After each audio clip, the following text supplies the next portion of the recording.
Welcome to ఎన్2డే news.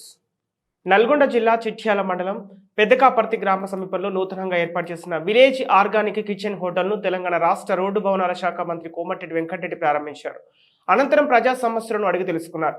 ఈ కార్యక్రమంలో నకరేకల్ ఎమ్మెల్యే వేముల వీరేశం, మిర్యాలగూడ ఎమ్మెల్యే బత్తుల లక్ష్మారెడ్డి, కార్యక్రమంలో మండల ప్రజా ప్రతినిధులు, నాయకులు, హోటల్ యాజమాన్యం, కార్యకర్తలు అధిక సంఖ్యలో పాల్గొన్నారు.